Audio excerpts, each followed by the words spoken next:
Hello, everybody. Welcome to I Plead the First. Appreciate you tuning in. I got a special guest tonight. I'll see you on the other side. Thanks for tuning in. American dream. I plead the first. White shirt, blue jeans. I plead the first. American dream. All right, everybody. Welcome to I Plead the First. I have a special guest here tonight. Unscheduled special guest coming to save my ass. Melissa, how are you doing? I'm well. How are you, Joe? Doing great. So I got the cool background here because I had to go all the way to Florida to join you. I wish you were here. It'd be fun. Yeah, it would Have be. a green beer together. Yeah, exactly. I'm going to come down and visit soon. But just thought it would be cool. I was struggling doing an episode earlier that I couldn't get it the way I wanted it. And then you kind of wanted to talk anyway. So we talked about some friend stuff. And now you're going to help me out and we're going to do an episode. So who is Melissa? Who are you? Oh, well, I am all kinds of things. I'm a mother. I am an author. I am an avid outdoorsman. I'm loving being here in Florida because I get to kayak and go to the beach, and haven't got to ride my bike yet because I'm still working on that. But I am a lover of all good things. Let's put it that way. Right on. And Yeah. tell me more about the author stuff. Okay, so Beautiful Mess. Today is the year anniversary, actually, of my book coming out, the very first one. Yep. It's probably the hardest one to write because it was the most painful. The two that are coming out this year are Uncommon Love, which is practicing the gift of being present in people's lives. And yes, and then You Are More, which is made original regardless of expectations, is what the more stands for. And that is about body image and body shaming and the struggles that not just women, but men go through in life. Right. And not just with being overweight, but being anorexic or just certain societal viewpoints that we try to live up to. So those are the two coming out this year. The ones I'm working on right now are called Halfway There, which is it's a fun book because it talks about this striving and perfectionism and thinking you have to live up to certain things and the challenges of that. And then Fine Line is the crossing of being patient and loving to the point where it turns into being abused. So it's defining that line where relationships change and they turn into unhealthy or toxic as opposed to being a healthy, thriving relationship. Yeah, I have a problem with that sometimes. I don't set good boundaries in relationships sometimes.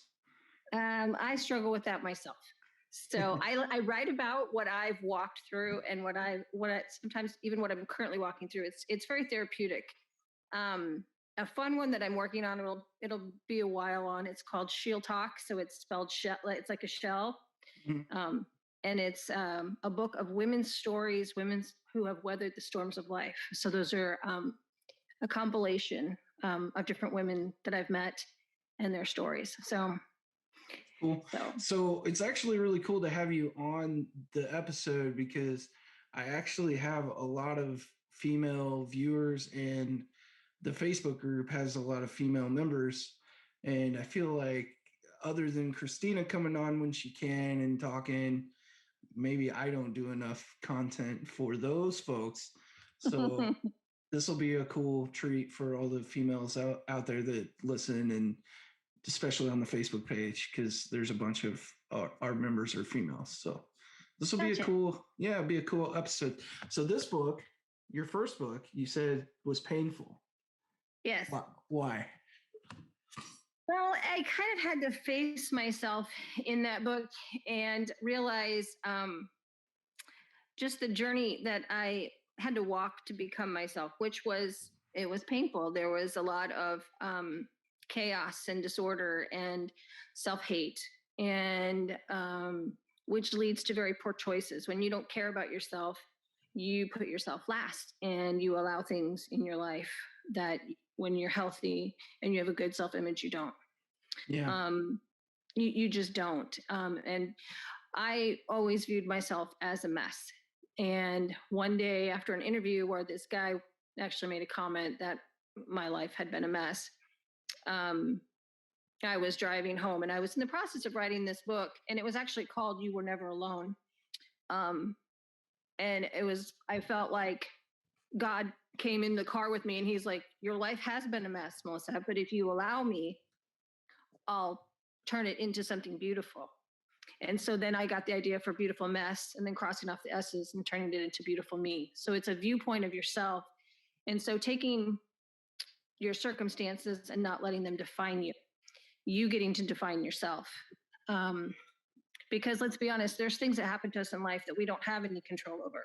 Mm-hmm. There's things that we definitely do have to own that we have done to ourselves. Yeah, I need to do that. And not play a victim for sure. But there are things. That's this book, Extreme Ownership. All right. I haven't read them. That looks good. I'll send it to you. I'll send you a copy. Cool. I've actually, you know what's fun? I have started reading other people's books, which has been great for me. There's this one called Love Warrior. Oh, it's powerful. And the really cool part is that author lives in Naples, which is the city right next to me. Awesome. And yes. And so I'm getting to be a part of things that I never even dreamed of doing. Yeah. So. And last time we talked was on my first attempt at doing a podcast or whatever. Well, last time we talked on camera anyway. Right. Was my first attempt at doing a podcast, and it was a pretty long interview, and you talked about some really cool stuff. I enjoy watching that. I go back and watch it sometimes. But we talked about like some of the stuff that you've got to do and the opportunities you've been afforded as being an author. It's really cool. Yes, so it really has. What's new? Like what new opportunities are you getting? Did you get to meet this other author? I working on it? Yeah. Yes. Okay. Yes. And I have an opportunity in June to have a national media organization do an interview, which could be on a major network in the morning. Oh, that's cool, man. And yeah, and then there's another big interview scheduled for September. I can't say yet who it is. Okay. But it's pretty exciting. It's coming in line with the body image book, because this woman is known for promoting women and encouraging them. Very, very. Okay. Very, yes, it's very exciting. All right, you'll have to spill your guts off when we're not recording. Okay. I don't want to get you in trouble. I don't want to get you in trouble. No getting in trouble. So that's doing great. But the other thing is just getting to do some smaller events, online conferences for women, some in Canada, one in Washington, D.C. I got to do. And then there was the Jack Canfield thing that happened, but it was only online. It was supposed to be in Orlando. Look at this. Isn't that cool? That is really cool. I love that you're in Florida with me. I really wish you were, man. We would be okay. So if you were here, we'd be at the Shamrock Bar on Fort Myers Beach. Been there. I'll just send it to you. Yeah. Yeah. It's actually beautiful. The cheapest place to get beer. Yeah, it's beautiful. But, beautiful place too. It's fun. I just find so much peace and self-awareness when I'm on the water, near the water, sticking my feet in the ocean. Yeah. So. I'm glad you're happy. So one thing I'm going to ask you. Okay. This may be a curveball. So you had some health concerns. How are those going? Okay. Yes. I'm so glad you asked that. Because so about a year ago, I was told I would not probably make it through the year. Yep. And needed to make some big choices. Mm-hmm. So I did. And that was what actually started me down here in Florida. Yep. And went through down some for treatment. went down for some treatments. And I am happy to say that not only am I out of the woods, but I'm not even on any kind of medication on a regular basis anymore. That's awesome. Great. Every third day, I might take something to kind of help, but that's just with like residual effects. And so it's a miracle.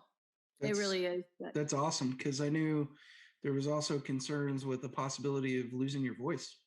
Yes. And which would have been huge. And we're still here getting to hear your beautiful voice. Thank you. Thank you. It was going through some of that stuff was pretty rough. Yeah. And a lot of pain. Yeah. But I still have my voice, and I'm very, very happy here. And yeah. So it's been a challenging year. Have you been in Florida for a year now? No, only since August. Right. Yeah. Okay. Yeah. I've had a long year, as you know, too. You left the weekend before my retirement party. That's right. I did. Okay. Yeah. It seems like that's been a year. Oh, I'm sure. It feels like that's been a year. Like, it's just been so crazy and busy, so much changing, and you've got a lot going on. It's just been, I haven't got to talk to you much. I actually said that to you the other day on Facebook. Yep. Like, where have you been? Right? Yeah. So it's kind of crazy that you've gone through all that stuff over the last year. But sounds like best possible outcome. I've really been blessed. I can't say enough how surprised that I am here. And not only am I here, but got my very first condo, and I'm 4 miles from the beach. I'm not living on the beach, but it's my place now, and I'm not at a B&B. And I'm able to write, and I'm able to spend time with my son now, which I didn't have that either when we talked last. Yep. And so there have been a lot of major changes, good and bad, in the past year. Yep. So I lost my mom to COVID in February. And sorry to hear that. Yeah, that's terrible. It was really hard. How are you dealing with that? There's good days and bad days. It doesn't feel real sometimes, Yeah. Until you sit down and you're like, oh, I wanted to tell my mom this, or, oh, I need advice for that, or just hearing her voice or feeling her fingertips, on my arm or on my back, or, she was pretty direct with me a lot of the times, and sometimes we would butt heads. Sometimes I'm that way with you. I think I'm that way with everybody. I think I just have this really hard head. Everybody's like, are you ever going to get it? Hear me out. Yeah. Yeah. So, and I was just told tonight how emotional I am too, which I am. That's okay. You've been through a lot, lady. You've been through a lot. So I have a really fun story. This lady read my book, and I ran into her today, and she was like somebody I kind of admire. And she said, I just finished your book. And I said, really? She said, you are a warrior. She said, I cannot believe what you've walked through. And she starts going, she goes, that chapter on forgiveness, that spoke to me the most. And then she's like, and then there was this, and then there's this. And it was so humbling to have somebody like talk about your life the way she did. She goes, and it was so transparent. And I said, well, it was hard to write. It was once I put it out there, I was like, oh, wait, can I take that back? Nobody needs to know that. But so I am honored that people are reading what I have to say. I never thought that my voice was that important. So when I'm hearing you say that, something comes to my mind with my creative process and doing this podcast. I've kind of discovered that I spend a lot of time, sometimes by myself, in this room, sitting here talking to a camera, and then I'll get, like I did tonight, almost all the way through a conversation, and I'll be like, I don't like that. And I'll go back and I'll watch it, and I'm like, yep, that's not what I want to say. And I end up like, you end up exploring yourself in having these conversations with yourself. And I think it's very similar in writing. Am I wrong? No, you're right. You write things to yourself. It's so interesting because I've struggled with some things. I'm not going to lie. In the past year, I've walked through a lot of the things that I wrote about in my book, and I almost feel like it was like a test or a challenge to see, do you really believe what you wrote, or were you just writing stuff just to be writing stuff just to get it out? There's this where you kind of face yourself, and I said I write because, so people said to me, read your own book, Melissa, get it together, and I'm like, I have read my book and I've walked out my book, and now here I am going, what is wrong with me? And it's just, I said that to you at least once. Yes. Well, yeah, you are not the only one, my friend. Actually, in the past week, I think I've had 4 people say that to me. And I write because it helps me process what I'm going through. And I think that's why it's so real, is because I'm writing to myself. I'm telling myself these things. And even though it's ministering to other people, it's me that I'm trying to minister to. I'm going to try not to cry when I say that, but it's true. It's like, you know it here, but you don't always know it down here. And the more that you can process it, I think way too much. And I can overthink something to death. So when I write it out, then it kind of holds me accountable. And I look at it and go, no, this is what you said. So I appreciate those people that love me that are like, go read your own damn book. I can list them. You may tell you their names, but I can tell you them right now. They'd all love to hear their name on the air. You got Bethany and Paul and Molly and there's Joe. So, those are just a few that have said that to me. So I was watching an interview with Jordan Peterson. I don't know do you know who that is? Yeah. I don't know if you know this, but he recently had like a couple years or at least a year of health issues and all kinds of concerns. And he kind of had to take a step back from his public life, and he nearly died and all that kind of stuff. And he was talking about kind of the same process. And then he was also talking about what we were just talking about with your writing or your creative process. Sometimes it pushes your mental capacity beyond what you could normally conceptualize. Yes.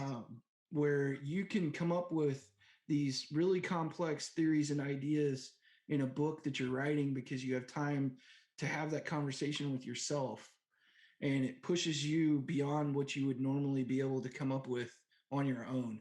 And I think that's what happens with your book as well, even though your book is less of an academic thing and more of an emotional exploration of yourself.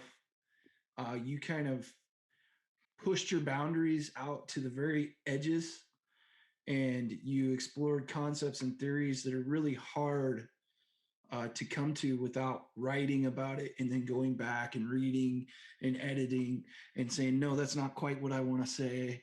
And going through that whole process of writing a book, you come up with these really complex ideas that you probably couldn't have on your own by yourself without that.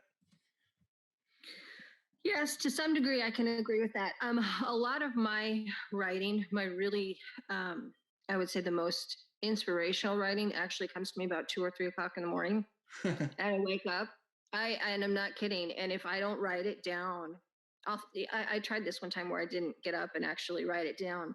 The next morning, I couldn't put it back together, and that sounds weird, but it is very inspirational, and it comes out in it's not weird at all.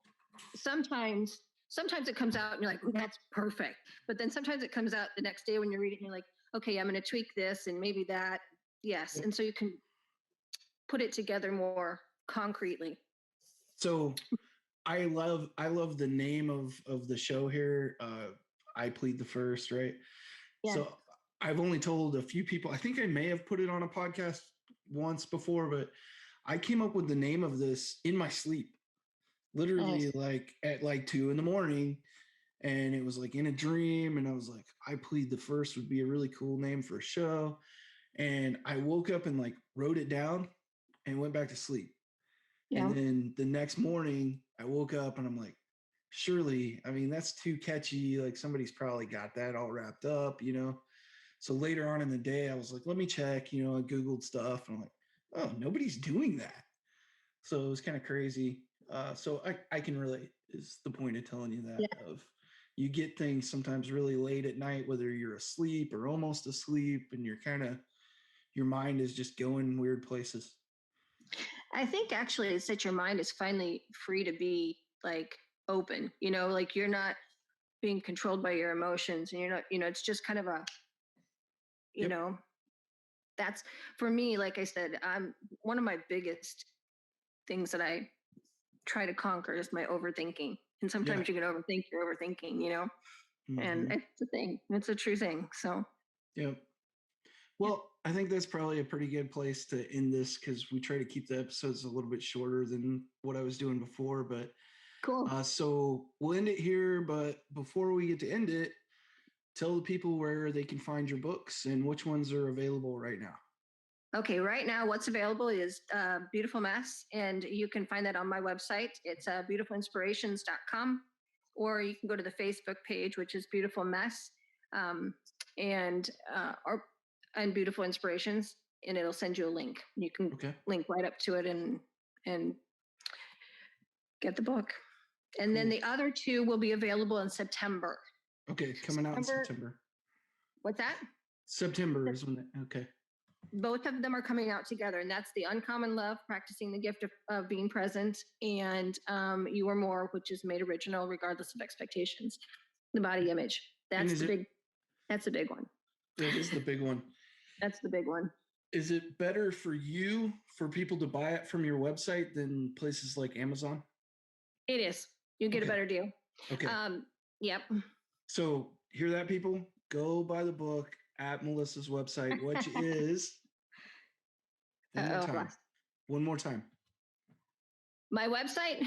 Yeah. Beautifulinspirations.com. All right. Awesome. Thank you, Melissa. We're going to sign off. Thank you, everybody. Appreciate you guys tuning in. Like, share, subscribe, and thank Melissa for being on the show. Thank you. I could really use a change of scenery. Yeah. Everybody smoking all the greenery. Yeah. Close the match 'cause they were handed down to me. But I'm still fly.